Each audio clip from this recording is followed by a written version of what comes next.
দেখো মেয়েকে নিয়ে বিকেলে একটু ঘুরতে বেরোচ্ছিলাম, মেয়েকে বলছি এদিকে চল না, ও ওদিকে যাবে, দৌড়ে ছুটছে।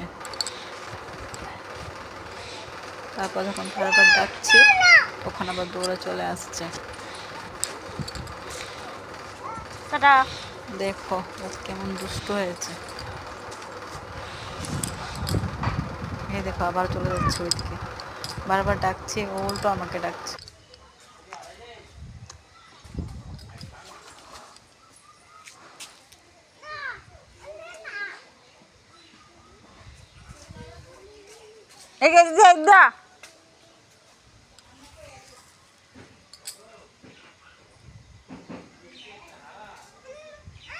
abu abu abu được mà abu ayo